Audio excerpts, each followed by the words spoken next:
Hello believers, how are you? What's been going on? This is a podcast where we speak to creative folk about what they do, how they think and what they think of the X-Files. Just walking up Leith Walk, that's the mile-long stretch of independent shops and coffee places, pubs, restaurants, and some record stores, a couple of Chinese supermarkets that links Leith to the centre of Edinburgh.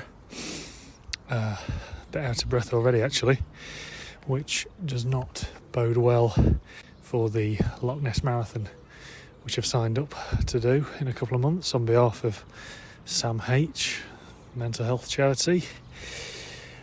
Need to get my act in gear. Anyway, I can talk about that in upcoming episodes. Hope you enjoyed last week's show, even though it was a bit of a sad one. We've also just lost Steve Albini, the music engineer, Big Black and Shellac frontman. I saw some person on Twitter referring to him as the Princess Diana for Six Music Dads. Speaking as one, that is deeply offensive. Yeah, liked his music, liked the music he engineered, liked his general outlook on life. Probably didn't need to be as grumpy as he was, but you know, a lot to be grumpy about in the world, isn't there? The sun's out here though, and naturally, almost because of that, my natural reaction is to go to the cinema. And it's a Josh O'Connor double bill, no less. Firstly, Challengers, which I need to catch up with, and then La Chimera from Alicia Rohrwacher, and I'm priding myself on pronouncing that filmmaker's name correctly for once. I'm sure you know what the deal is with Challengers. It's a steamy tennis threesome shenanigans. La Chimera was about a British, well, is he an archaeologist? Probably archaeologist, grave robber, who gets involved in a network of stolen artefacts in the 80s. Both of those films from Italian filmmakers. Someone well versed in both art house cinema and the country of Italy is today's guest. It's film marketing director, PhD and Bruce Springsteen fan, Irene Musumeci Klein. We don't actually talk too much about the boss on this. A missed opportunity, I think. Anyway, Irene currently works for the cinema streaming service MUBI as director of marketing for Europe. Prior to that, she worked as film marketing manager at Curzon and as part of the teams for London's Elefest and the documentary film distributor Dogwoof. In the chat, Irene talks about getting the word out about arthouse cinema, moving back to Bologna, looping fashion trends, watching Tarkovsky on your phone, hanging out in video stores, theatre, as a deep dive into Jonathan Glazer's zone of interest, and we speak about X-Files Season 1, Episode 23. 23! Didn't think I'd get this far. Few people did. Anyway, the title of that episode is Roland. As always, if you like the show, please do leave me a message, subscribe, review. Drop us a line at bleedmepod@gmail.com. Follow us on X and Instagram and YouTube. Just about the top of the hill now. Really need to pull my finger out in terms of training. But in the meantime, here's Irene.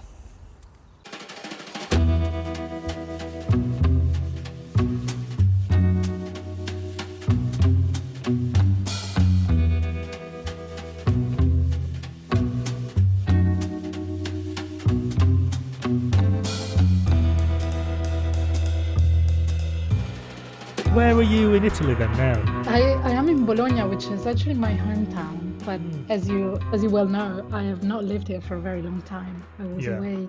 So I lived half my life in Bologna. I moved when I was 19 and I went to London. I went to university first. I went to Warwick for 3 years. Right. And then I moved to London. Yeah. What's it like coming back, to your hometown then? Do you feel a kind of affection towards it? And do all your family still live there? I do, yeah. So my parents live here.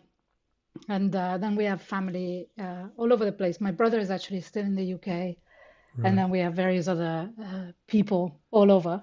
But my parents are here. And part of the reason we decided to come back was that we had twins they're 5 now. So when they were born, we were in London. We were so far away from everyone.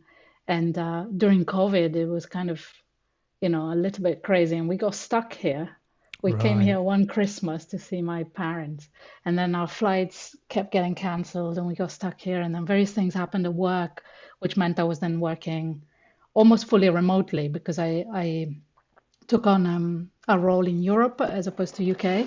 Yeah. And so it kind of made sense to be here, and various things allowed us to move fully. So we've been here about 3 years now. It is exceedingly strange when you sort of left a place when you were 19, and then I lived in London 21 years, Yeah. came back, and now I'm kind of, I don't know, it's almost like reliving some of my teenage years, but being a 40 something year old Yeah. with kids. So it's kind of, you have this sort of, oh, I know what this is like. I know this bar. Oh yeah, we could go there. And then you turn up and things have changed. It's almost like a sort of out of body experience at times. But some of it is very recognizable and very nice. And certainly just the quality of life compared with London was so much higher Mm. with kids, and for us to kind of be able to just have a slightly easier time doing all the things, like going to school, and childcare is a lot easier and a lot cheaper Yeah, I than can in the imagine. UK. There are more options, and yeah, so it's been interesting. And are you like bumping into people you knew from back in the day then? And do they kind of view you as a sort of, you know, someone who's been off on an expedition and come back and like tell us about the world, or what's it like? Yeah, there's a little bit of that. I think, that kind of shared context never really goes away, because if you make friends during these teenage years and like formative years, then of course that's going to be part of your core forever, isn't it? So Mm. it's almost natural to go back to that place, and then you sort of realize who has kind of evolved from there and who hasn't. Some people are really, that's kind of the biggest thing that happened to them, to go to school and meet friends, and then they stayed in the same place, and they want to know, they're curious, what's it like Mm. living in London? Why did you come back? Isn't it terrible here? That's kind of a constant conversation. People go, why did you come back here? It's so terrible. And I'm like, oh, let me explain to you. Um, Yeah. but it's sort of, I think you reach a point where you think there is no perfect place to live, and everywhere you go is going to have pros and cons, and you sort of have to decide based on what feels good at that moment and what is right for everyone, really. And so that's why we were here. But yeah, I still have lots of friends from sort of childhood, really. Like my best friend, we've known each other since we were 3. Mm. And one thing that's super nice is that my kids are in kindergarten now with one of our sons. Oh, So it's nice. really, yeah, that's really, really fun, because we've kind of hit this place where even though we're apart for about 20 years, we've sort of got to a similar stage in life. So that's really nice to kind of pick up again and be able to see each other all the time, and kind of, it's almost like we never left the conversation. And Yeah. then of course, like last year I had this really bizarre experience of going to the funeral of one of my teachers, Oh no. who I thought was like ancient when he was teaching us. Yeah. And I realized he was only 15 years older than us. Right. Uh, it was Yes. so shocking. Yeah. So there I saw people that I hadn't seen in 25 years since we graduated school. Um, Isn't it funny that it's like when you see photos of your parents and they're like, I don't know if the same for you, but younger than you are, and you go, you just look like kids.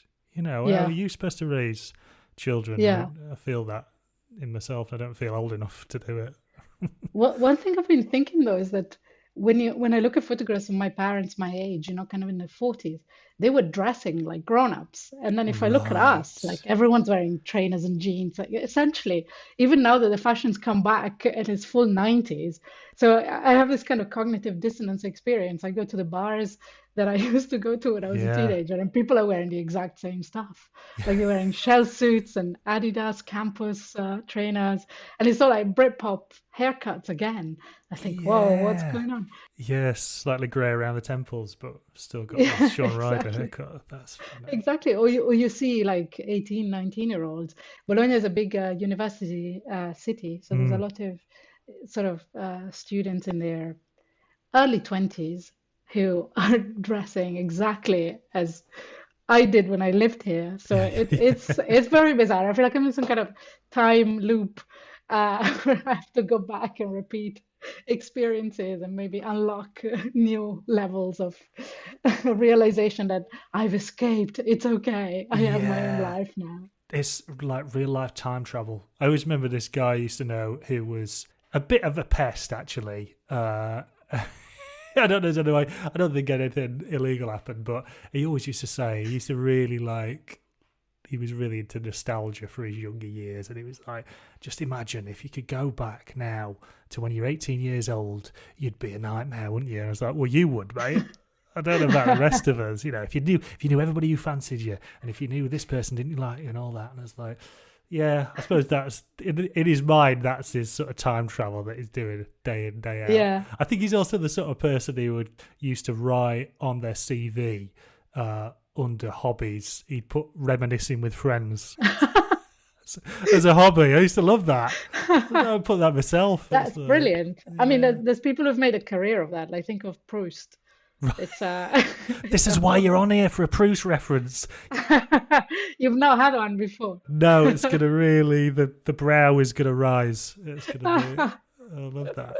So are you so what are you doing at the minute for work, and how did you get into that position that you are now? So I work for am I allowed to say the name of this? Yeah, I mean, I'm always giving loads of free advertising for MUBI, so amazing. Yeah. Amazing. So I work for MUBI, which everyone should definitely subscribe to because it's the best. Mm-hmm. I work in marketing for MUBI. Which is a streaming platform and a film distributor, production company, various other things. We publish a magazine, we've got a podcast, we do all sorts of stuff. And I look after our global content marketing team, as well as the team in Italy. So I kind of work remotely from here. And how did I get here? Oh, that's a good question. I used to work with you at an esteemed film distribution and cinema company in the UK. And did a few years there, went on maternity leave, came back, was a bit frustrated, wanted a change. And then I was very lucky, like I had an extensive interview period at MUBI. And then I got this offer right at the moment when I was told that my previous company had been sold. And I thought, oh God, if I need like a sort of big cosmic sign to say, get out of here, that's it. And then it was all very much unexpected because when I left our previous company, we were having a huge success. We just put out a film called Parasite, which was doing so well. And it seemed like a completely crazy thing to leave at that moment. But I was quite sure of where I was going. And it was the 2nd of March, 2020, when I started a movie. So I had a week in the office. And then, then it was lockdown. Yeah. Then it was lockdown, and then we were all working remotely, and then things kind of really took off for us, and it was quite extraordinary. It's been an amazing experience. And to be honest, I feel like people think I'm in some kind of cult when I talk about work, because I'm actually so happy. Yes, yeah. So I have a really nice team. Everyone's really like super friendly, and we're doing very exciting things. And it's been generally really probably the best job I've ever had. It's very stimulating. I'm fully stretched. I feel like I'm using a lot of the tools in my toolbox that I hadn't used in a really long time. And it's great. I really like it. I'm not somebody who like started off in life thinking I'm definitely going to work in marketing. Oh, sure. Yeah. Me neither in publicity. It's like, yeah. But it's great that you find, I mean, this is what I'd say to people, younger people who I work with is, you know, none of us did. You know, we all want to be astronauts or what have you, but they're just finding the satisfaction and in a sort of day-to-day and those tasks. And that doesn't mean that you can't also make films or what have you. And I think MUBI's quite good for, I know you said you're like not maxed out, but you're using all those skills there. But I always get the impression that everybody who works for MUBI's, one, is very cool, owns a black roll neck and is just having a really good time and is able to, and it's appreciated that people do come from different backgrounds and do, you know, are filmmakers or are writers, and all that's kind of gone into the mix. It's sort of celebrated, which is certainly the image that MUBI projects, I think. That's really cool to hear, actually. It's I think we do, like, one of the biggest things is when we recruit, we really look for like-minded people who will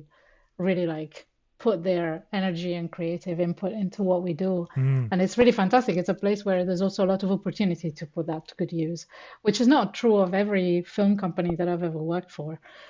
Sometimes there are structures in place that just mean that you're not able to really come up with an idea, and that idea will be pursued whether it's the best idea or not the best. right. So Yeah. there's a great willingness to like try things, and the opportunity to do it. I think that's what makes it exciting and more than work. Otherwise, you can just like log on and log off, and that's it. Yeah. Because it certainly seems to have, what I remember when, well, I think I came on to doing work for MUBI, and not that people thought it was a niche sort of streaming service, but I think they definitely did. That's why I got put on it. It's like Chris knows about depressing films with subtitles, so he can try and promote this. But just the rise to, where MUBI is now as a streaming service. You've got MUBI Go, which is, gives subscribers tickets to see films in cinemas, and it always seems to have been the forefront of, it's not this or that. It's not streaming or the theatrical experience. You can enjoy both together at the same time. And I kind of go on MUBI, and there's films on there which, I never would have been able to have access to. Films that played like one film festival and just disappear. Which is such a great thing, because I remember back in the day, you'd wait for like Mark Commode or Mark Cousins to talk about a film on late night BBC Two, and that's the only way you'd have to send off for it, as a DVD from Japan, and it'd take eight weeks to kind of arrive, or you'd hope that the Sheffield showroom would play it. So I think I guess is there a question here? Yeah, I'm getting the question, as well as bigging up MUBI again. What's it been like seeing that sort of journey? Because I guess you have seen how it's, even before you started working there, you were tracking MUBI and what it was doing. Now MUBI's involved in production side, through distribution, through to exhibition, and it's it's a Goliath, isn't it? It's massive. For sure, there's a great love of cinema and everything that surrounds cinema. I mean, even the work that goes into like Notebook, which is this magazine that we produce, that I say we, but I don't directly work on it. There's a dedicated team, and we just kind of collaborate with them as much as possible. And podcast, we're now producing a podcast in Italian, which has been a really fun, exciting thing to do. Yeah, just to kind of, I think the desire is really to be part of a conversation around cinema and film, and just be open to what that entails, because I think this is just my personal opinion. I'm not like voicing MUBI's perspective on this, but I think it's probably something that's shared, is that everyone can see that modes of consumption are very different and very kind of lateral. People don't necessarily only go to the cinema or only watch films on a mobile. I myself, might end up watching something extremely sophisticated, but I have to watch it on a phone because I'm going somewhere, or because I really feel like watching it at the moment. Would I say that watching Tarkovsky on a phone is the best possible experience of Tarkovsky? No, probably not. So it's just about like trying to participate into a film culture, and a modern film culture that has necessarily different kinds of aspects, I think. But yeah. What would you say the sort of MUBI, and we're getting into this becoming a marketing podcast here, but what's the sort of MUBI tone of voice then, do you think? Is it matey? Is it not? Is there different tone of voices for something you'd put out on social media or something you'd write in Notebook? So my approach is we want to be perceived and understood as knowledgeable and discerning, but obviously you don't want to put people off, and you don't want to talk down at people. So you try to give people enough context to understand what they're going to watch or what they've just watched, and to make it accessible, interesting. And I wouldn't say matey. This is again me. I think of MUBI as a kind of friend who knows a little bit more than you. but doesn't make you Sure. feel stupid because you didn't know about it. But you have this conversation and go like, wow, I didn't see that in this. And that is for me personally what I get out of my colleagues all the time. It's so incredible that I'm surrounded by people who are much more knowledgeable than me, much more engaged with film as a medium than me, and it's completely unusual because I used to be the nerd up until this point. Like, Yeah. I was the person doing this, and now I have a lot of people that I can tap into who I know will know much more than me. So it's really, every time we go to festivals, I always want to hear what like the programmers and editorial think about a particular film, because I know that they Mm. will add something to what I've just experienced in a way that is quite exciting and refreshing. And I think that's probably how we aim to relate to our audience. Just don't assume they are daft and don't assume they don't know anything, but that you are kind of a guiding voice. I think guiding discovery is a really important thing, and it's the thing that makes me excited in marketing. I'm not very excited about spreadsheets or Yeah, data, right. which is what people usually think about marketeers. And I am very excited about this nugget that is the essence of marketing, which is to say, I I like this thing. I think this thing will be good for you, and I think you'll like it.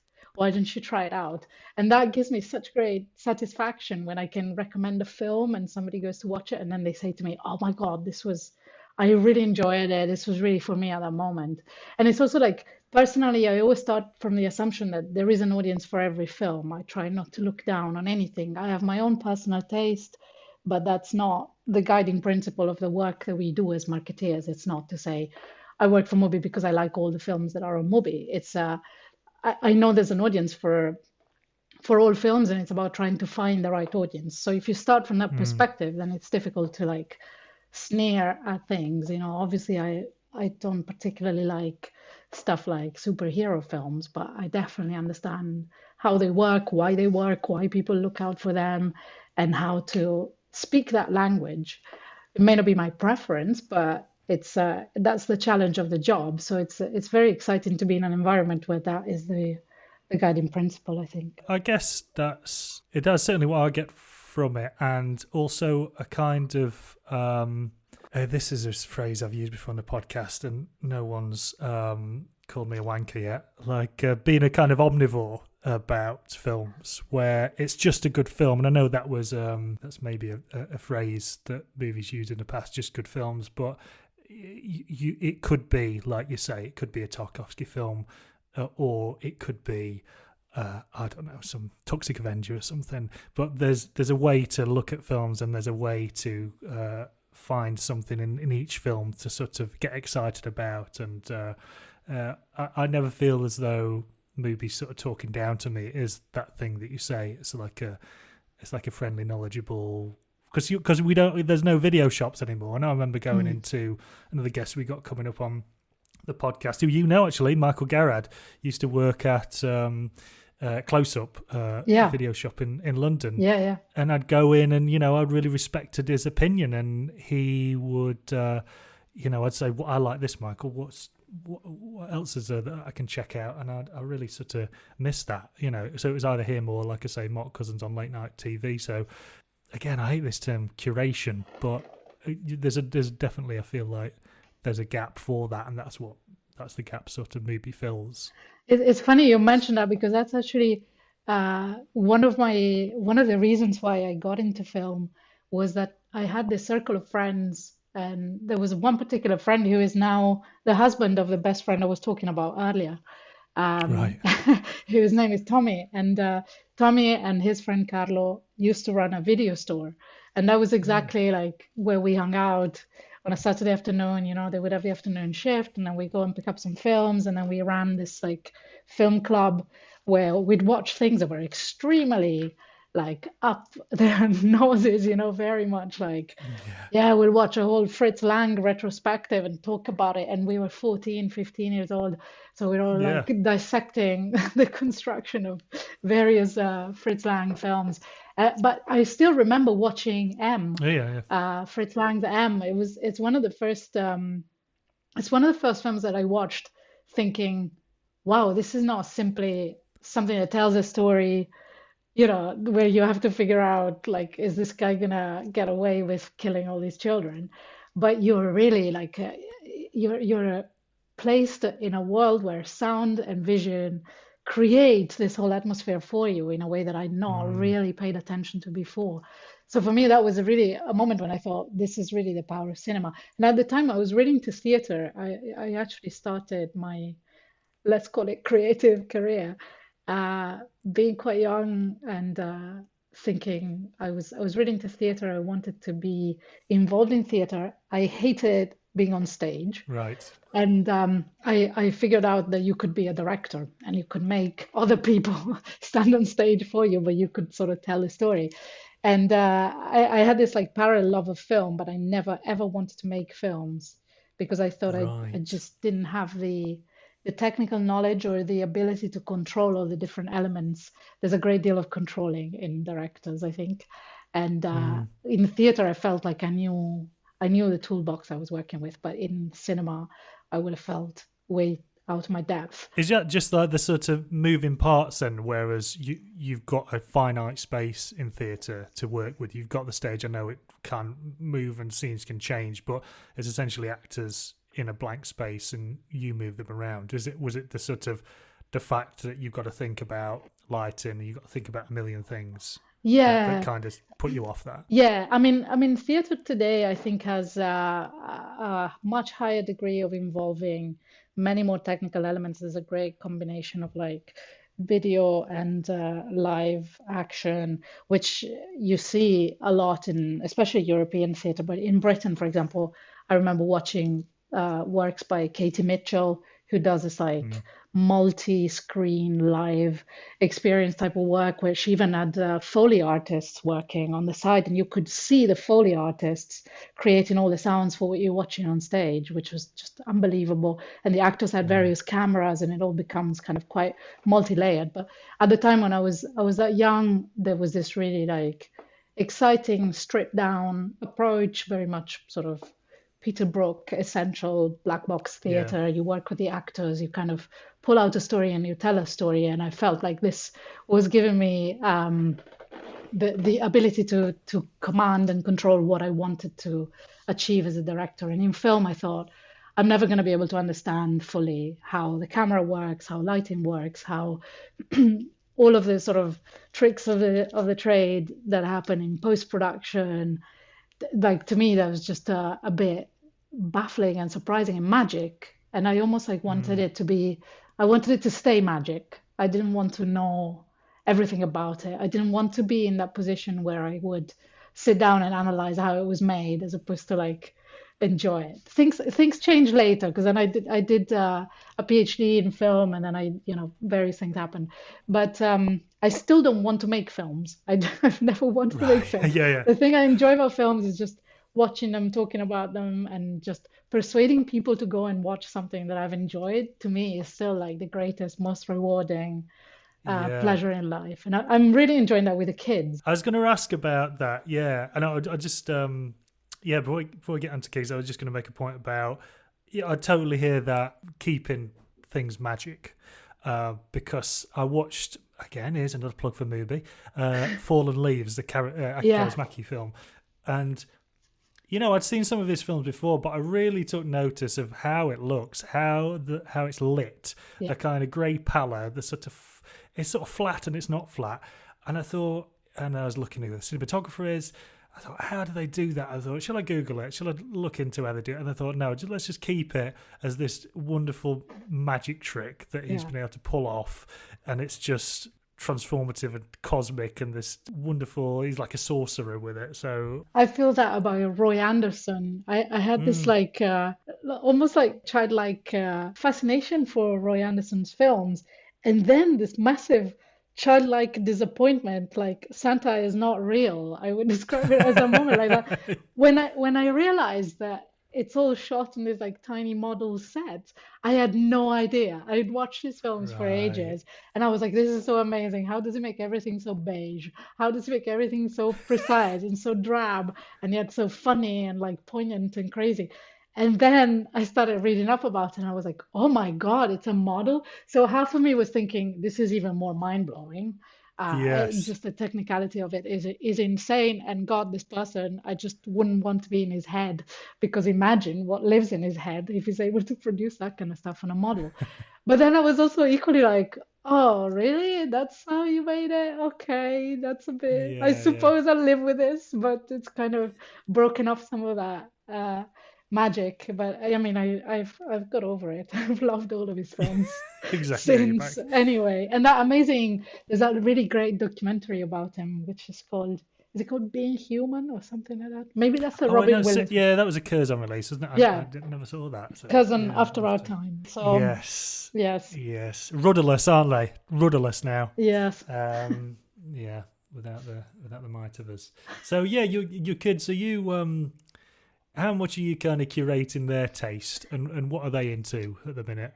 So we have to curate against the tide, really, because they are surrounded by a lot of crap. Really, I can't Yeah, describe it any other way. There's a lot of really quite terrible sort of children's series, which I've sort of accidentally got them. One day they were off sick, or one of them was off sick. They're twins, so they tend to do things yeah. in pair. And we figured out that if they get sick at the same time, it's better than one after the other, because one after the other means 10 days, whereas together it's like 3, 4, 5 days, you're out of it. So one day Alex, my son, was ill and he was at home, and I was trying to persuade him that he needed to, I can't remember, do something, blow his nose, take his medicine, or whatever it was. And I sort of fell into the trap of blackmail. I said, if you do this, I'll allow you to watch an episode of Paw Patrol. Oh yeah, And oh my God, that was it was like a it was a sort of drug-like experience. He watched an episode and his brain, I could see his eyes and his brain just going, blah, being quite scrambled by it. And then I didn't realize that autoplay was on. And so at the end of one right. episode, like the next episode starts immediately with this like crazy music. And then like his eyes were just so in the shape of televisions. It's just Yeah, like, and that's amazing because the dog who you can hear barking in the background. I'm going to go and tell him off in a minute. Um, we brought the dog in to see my son Lenny when the dog was a puppy. So it's a really cute little yeah. whippety sort of airy dog, and I was like, Lenny, look at this, and Lenny was just, I don't know what he was watching, but he just couldn't. There was a dog in the room, a little puppy, and he was transfixed by whatever's on the TV. And I was like, come on now, I had to turn the TV off in a minute. So it was like It is. just the power of it, Yeah. And I feel bad actually that sometimes I kind of, if I need a rest, I sort of have to put Yeah. that on and put the square row pair on.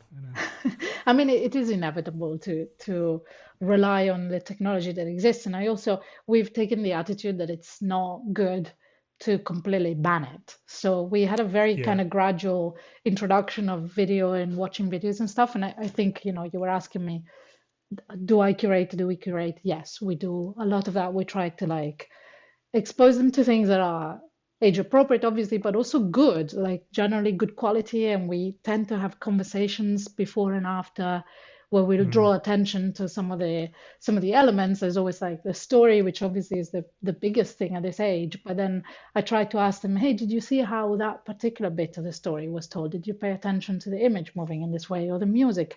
And I think that's really important to educate them to the power of images, because they yes, are so everything in their world is represented. They have access to videos and photos of themselves at every age, which is something that, for yeah, example, I never had. I think I have about 10 photographs of me before the age of like 2 or 3. And it's a handful, and they would have been, analog photographs, and they're very like faded in time. Whereas they have mm, this like instant access and recall of every single stage of their life so far. And I'm quite disturbed and fascinated by this at the same time. So with films, we've always tried to watch things that would be interesting from both a sort of narrative perspective and also visually quite exciting and out of the ordinary. So obviously, I mean, they've now watched a few Disney cartoons. They really like some of the Studio Ghibli films. They Yeah. love Totoro, they love Ponyo. But one of the best things that we ever watched, this is my flex for the day, was a, Yeah. a personal recommendation from Celine Sharma. Oh, right. Uh, Okay. yeah. So Celine, I don't know why I was entertaining Celine during a tour in Italy when we released Petite Maman, Mm. which is a film. It's a beautiful film. It's about this 9-year-old girl who meets another girl the same age as her, and you sort of realize that that other girl that she meets is her mother at that Yes. age. So it's almost like a sort of time travel film, but in a very kind of arthousey way. So we were talking about what did you watch as a kid, and she recommended this cartoon called The Little Mole, which is a 1960s Czech animation. Oh, lovely. It's fantastic. It's all hand painted. Mm. And the colors look absolutely stunning, and it's all the adventures of this little mole called Kratek, I think, and Right. all the Lovely. animals in the forest and stuff. And there's one particular episode which my kids love, which is the one in which there's basically like a big bad wolf in the forest Yeah. scaring all the animals, and then the animals find several cans of color paint, so they paint themselves into scarier animals. So, the little Right. mole becomes a lion, and then they're all playing up. And then when the big bad wolf arrives, they frighten the big bad wolf.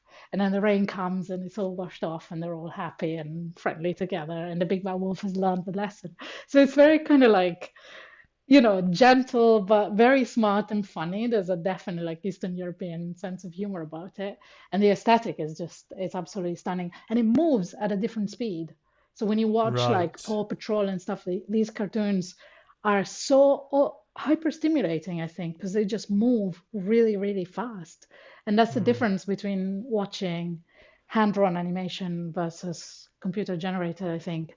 So they definitely feel different. They watch those and they are exhilarated, but they're not totally hyperactive, television drugged kids. I can imagine, like, you've really painted a picture of that little mole. I can imagine exactly what it looks like, and the soundtrack's probably someone hitting some woks, or Yeah, there's it on Discord and like beep boop, boop, boop. yeah, I can exactly. really imagine. I'm looking forward to checking There's that out. really nice music, and there's no dialogue, so it's completely accessible to. There's basically like no real. All the animals talk like like that. They don't really Yeah. use languages, so it's it's great. Very nice. When I used to come on this, I'd saw you'd put a message up about wanting to chat about. Here we are. We're going from the Little Mole to the Holocaust. Um, about Jonathan Glazer's film Zone of Interest. Now, I'd love to hear what you thought of the film, and just you put it in a bit of context, and just your thoughts on it when you saw it.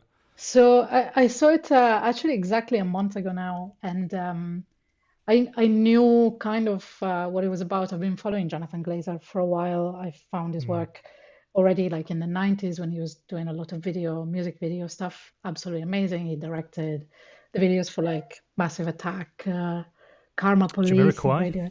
Jamiroquai, yeah. Loads of stuff. He was very, very popular.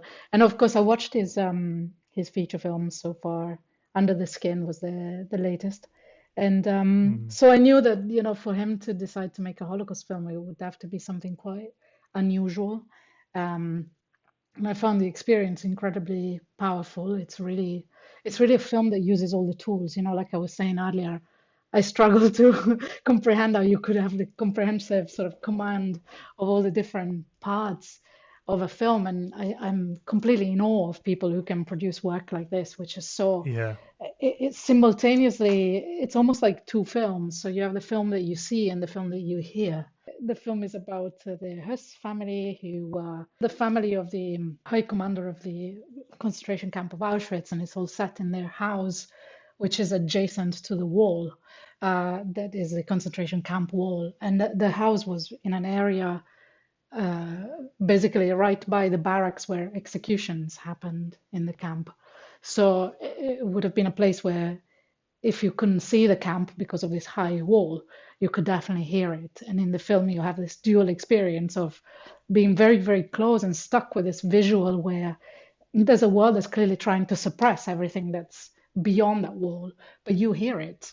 And you're kind of watching these people sort of react and not react, which I thought was absolutely an incredible actor's work, from both the protagonists, and the sort of world building around them is done in great detail by the actors. Yes, because they were left alone, weren't they, to Yeah. a certain extent. From what I read, there was cameras that they knew about, and there were cameras that they didn't know about. Yeah. So, I mean, again, like the Kaurismäki thing, I sort of want to know about Glazer's process, but I don't, and I kind of like the mystery about him. And I hear him speak, and I think I'd rather just get what you want me to get from this piece of art that you've produced, and you've tried to communicate something through that, rather than you as a filmmaker having to explain it. Because I mean, I don't. It seems kind of reductive, actually, him kind of explaining something as kind of colossal as a piece of work as this. Yeah, I mean, I don't disagree, but I also feel like, I don't know, films like Holocaust films or films about traumatic events live in my mind as a sort of special category. And I kind of, I always find myself questioning the mode of narrative, and I kind of think it's so important, and you cannot detach it, because ultimately you and I are people who are exposed to film a lot, and we know a lot about the mechanisms of it, and we can read it in a certain way. And I'm always very interested in that aspect. How am I reading this, knowing what I know about it or not knowing certain things? But at the same time, it is kind of fundamental to look at this film both in what you see and hear, and in how it's presented to you. There's a lot of it that's very, comes through a layer of a theoretical approach to how the story is going to be told, which I think is essential, and you cannot dislodge it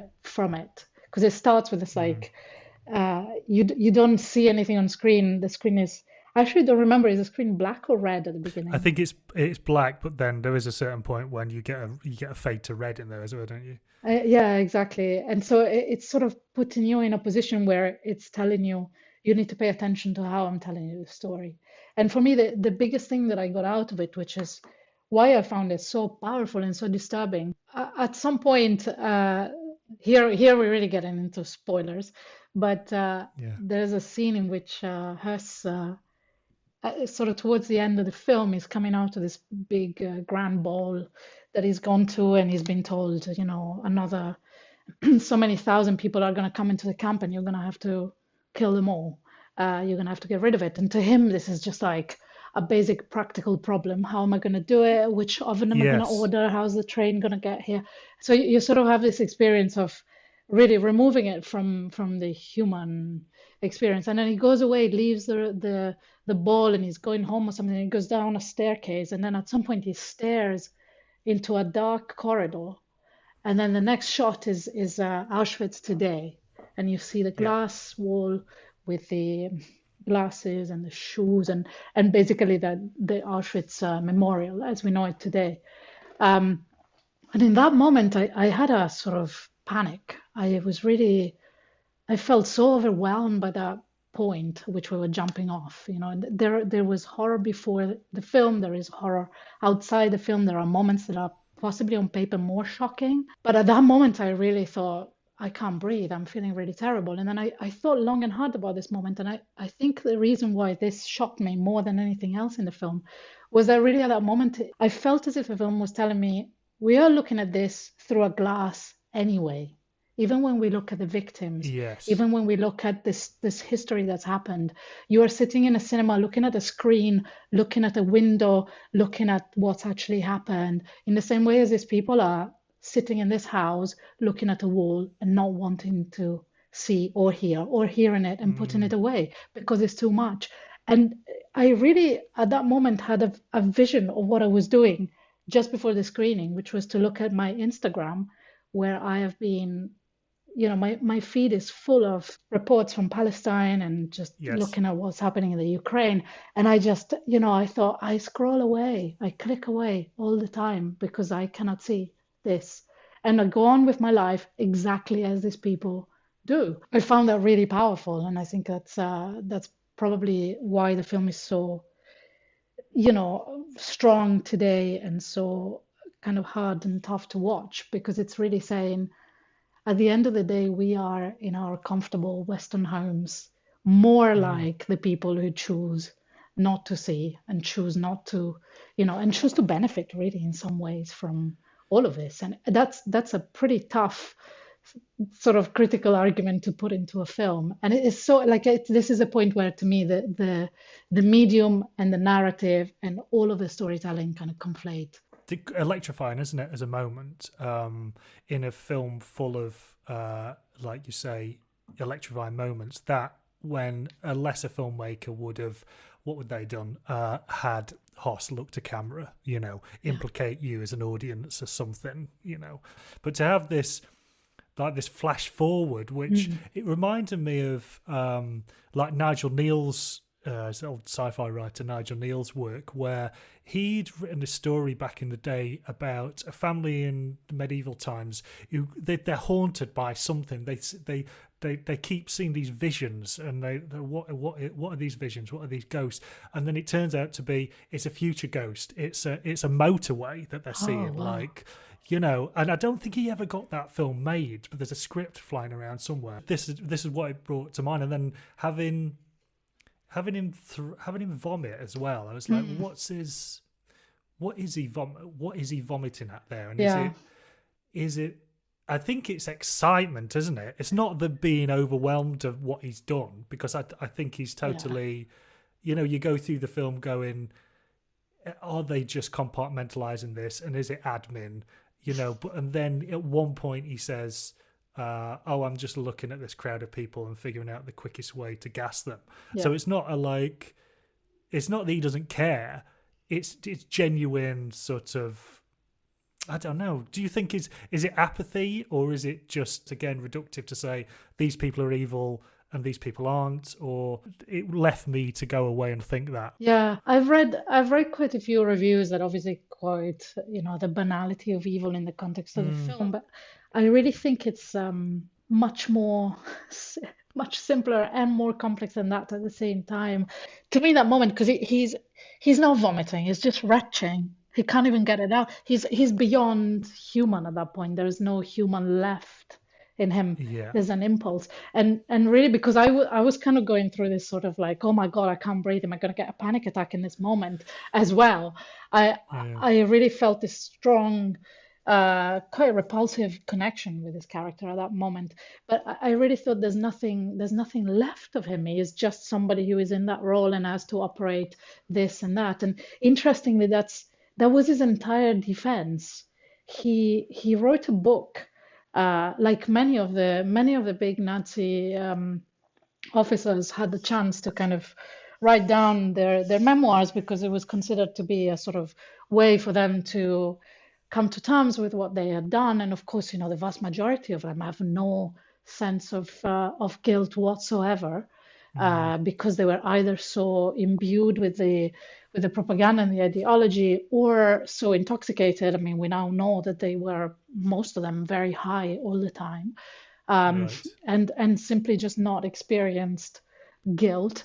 And he wrote this book in which he really comes across as this sort of petty, like he was a sort of lower class, sorry, it's a terrible thing, but like not a high ranking officer, but more of a sort of, middleman guy who had a lot of practical problems to solve, and that's his thing. And he keeps talking about how, this was his job, this is what he had to do, because he was promised a piece of land, and he would have his house, and he would have his little bourgeois family, and all the comforts of the great ideal of the Nazi ideology. And it's quite disturbing that. And he was so he wrote the book, and he was then executed in Auschwitz. He was shot within sight of the camp. Right. Yeah, and that was kind of his life. And then his daughter. He has a daughter who sort of survived. Who I think is one of the. She's in the film. There were 4 or 5 children, and they all managed to get out in some ways. And one of the daughters lived in the U.S. and she's also. She started giving interviews and talking about this, and just talks about, in this very chilling way, of course, but she talks about how she couldn't reconcile the fact that her dad, who was so nice and was around for birthday parties and was just, playing with his kids, would have been capable of all of this, and how just inconceivable this was to her, other than she thought he was just somebody who was doing a job and therefore removed himself from it. So in that moment when he's feeling that anxiety, to me, I mean, of course, there are so many interpretive layers that can happen, and one of them, as you were describing, this idea of like the future that's coming to haunt you, that's really, really strong for us watching it. But for him, I think it's like work related stress. It's like, oh my God, I've got Yes. this problem. How am I going to deal with this now? Yeah. And how many hours extra work I have to put in to sort it out. And it's that's what's chilling about it. I also thought the actors did an incredible work removing emotion entirely. So Yeah. like the work there is very much the opposite of method. It's very theatrical work, actually, working when you have cameras placed in such a static way. Um, you really have to build character from action, as opposed to like emotion and interior work. It's very much focused on, this is the action the character is doing now, this is the action Mm. we're going to go on to do.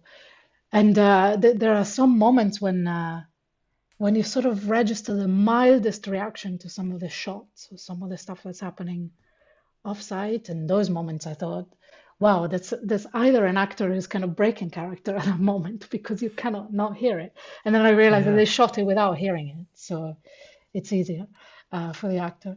But it was so subtle and so well done. I thought both of them were just extraordinary. And Christian, what is his surname? I can't remember, the main Oh, I guy. can't remember off the top of my head. Yeah. So he was in The White Ribbon. He plays the Oh, teacher. right. Was he? Right. Yeah, he's the teacher. He was the good guy in The White Ribbon. And I Yeah. thought also, like, with all these children around in the story, it feels like The White Ribbon could be a really good double bill for the film if somebody can take them one after Well, the that's other. yeah. I'd be interested to hear Haneke's thoughts on Mm, this, because obviously he had that. He always used to pick about Spielberg's Schindler's List as yes. being like using the shower scene as a sort of bit of entertainment. So, and the way Spielberg plays that in his film. So I'd be interested to hear what grumpy old Haneke thinks Well, talk about somebody who about this. punishes the viewer. I mean, he's really Yeah, like the king of that. yeah.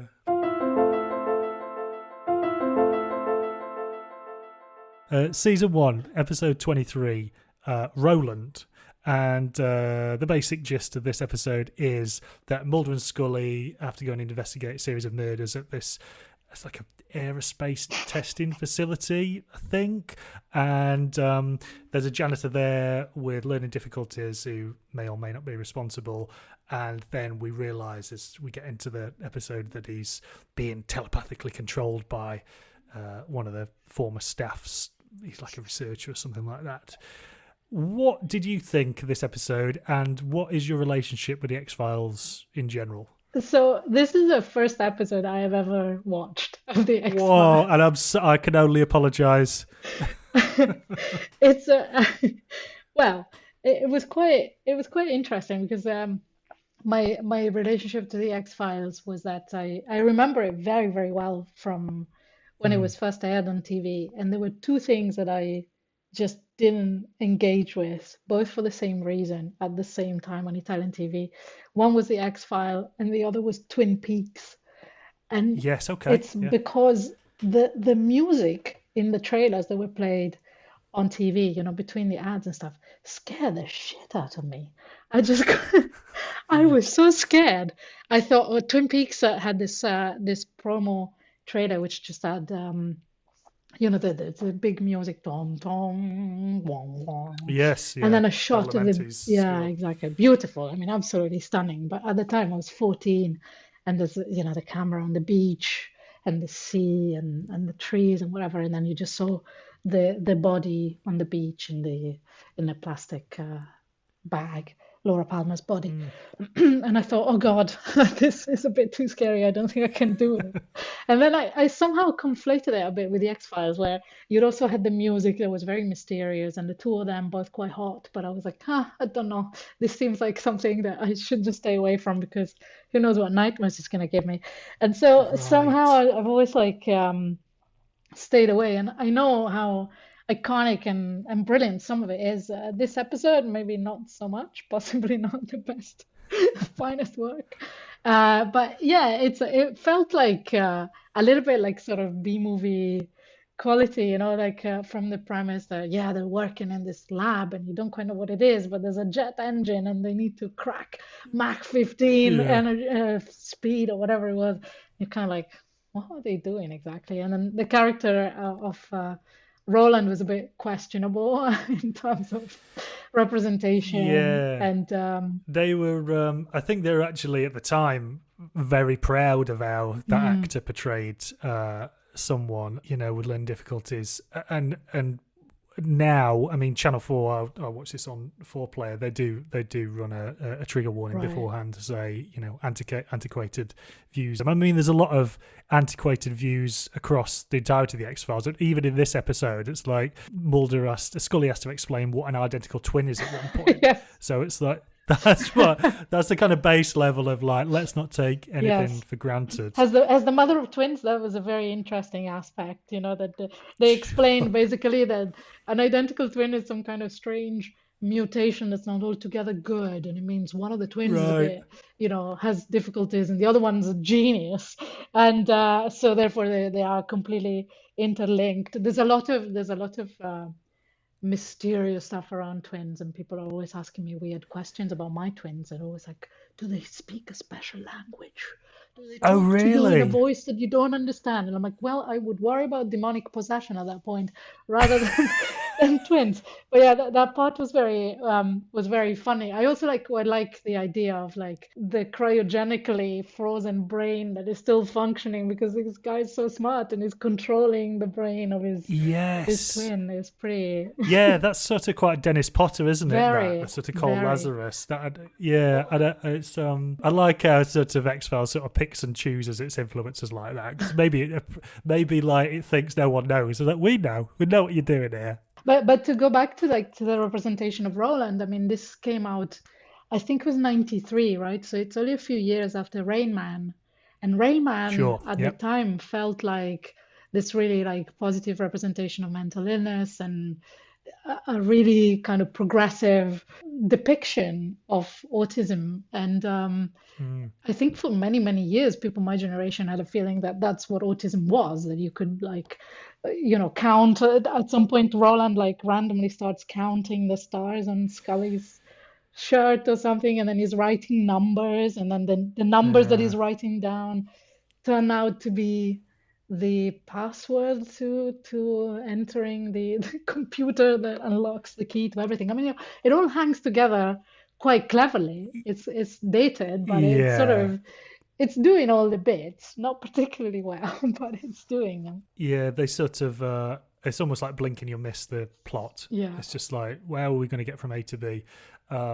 But yeah, I think Mulder and Scully are sort of fairly culpable in the representation here because, they treat Roland like a child, basically. When they come in, they speak to him like he's a child, like ask him what he's playing and what's he writing. So I've not seen Rain Man for a long time, but I don't think Cruise plays it like that, does he? He's almost like annoyed that he's got to deal with this brother, and that, he's sort of, it's like a burden on him in one respect, but obviously I guess the idea of the film is that they come together and, love each other by the end of it. But from what I remember, like you say, Rain Man is, you come out of it thinking that's a lot more of a healthy way of approaching this sort of narrative. There was also because of I looked up the date the episode was aired in 94 and I was thinking what else was out in 94, and there was one part at the end where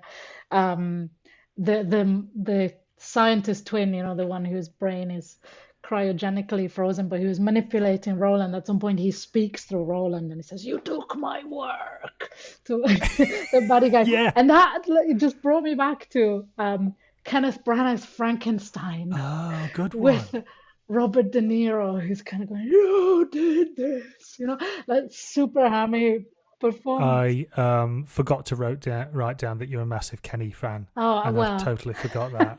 Kenny Is it fair to say? I was. He was very. I was really into theatre, so obviously a lot of my youth was spent watching Kenny Branagh. But now that I have a bit more sense in me, I can tell Frankenstein is not the apex of the world of cinema. And there's a particularly atrocious performance by Robert De Niro as Frankenstein's creature, which is just. I watched that quite recently, and was did you? Yeah, blown away sort of by. Does that happen in the book where there's essentially Helena Bonham Carter becomes a bride of Frankenstein? I don't think that does happen in the book, does it? No, I don't think it does. He does ask. He does in the book ask Frankenstein to make him a companion because he feels alone. Yeah. And I don't think. If I remember correctly, that they ever get round to it. But yeah, it's really terrible. I'm all right. Helena Bonham Carter, rehearsing for her future as Tim Burton's wife. It's pretty bad. Yeah, the whole section is just appalling.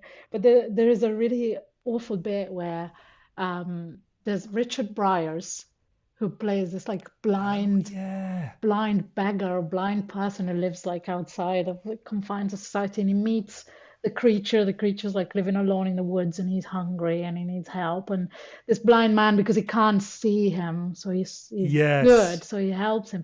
And then at some point he says, "Can I touch your face?" And then Richard Briers says, De Niro says, "No, you can't touch my face. My face is really bad." And Richard Briers says, "Well, it can't be that terrible." And Robert De Niro says, "Worse." And it's what a line reading. It's really bad. It's really bad. So that scene, the guy's going, "You took my work." I'm going, oh my God, this is like definite Kenny Branagh Frankenstein territory. It's yeah. I mean, there's some. I'll give it this episode. There are some pretty cool death scenes in it. The sort of death by liquid nitrogen. And I forgot to Google beforehand. It's like, I suppose you die from drowning, do you? Or I don't know if you. I get or from. Yeah, I'm not sure how that. I don't know. It's like the head freezes and then it smashes into pieces. It's just pretty. So there's like the outline of this body and then like the outline of the individual tiny bits of this man's shattered head. That was fabulous. Really enjoyed that. And there's also the guy who gets sucked by the jet engine at the beginning, where you see him flying across. Whoosh. That's really good. Loved that.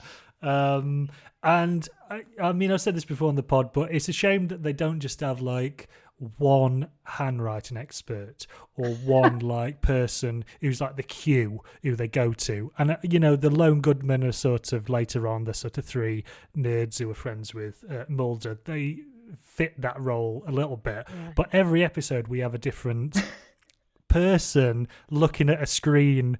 That's it. The bit where we get the handwriting specialist, but we also get the person working the sort of computer screen with the facial recognition on it, and it's like lose the glasses.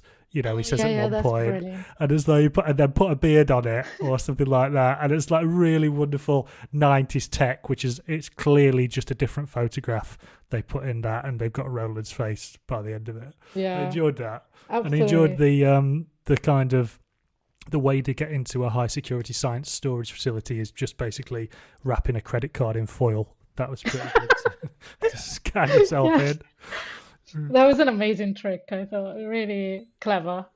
So simple and so smart. Really, really good that. There's a funny line when they go to the care facility where Roland lives, and somebody says, "Well, Roland isn't exactly a rocket scientist." That made me laugh a lot. Scientist. Yeah. Will you watch any more as this? I doubt this episode has convinced you, but is it mine you'll be watching any more in the future? I am I'm definitely curious about revisiting this time in my life that I was so scared of. So I'm gonna start from Twin Peaks, and if I get on well with that, I'll try the Great. X-File as well.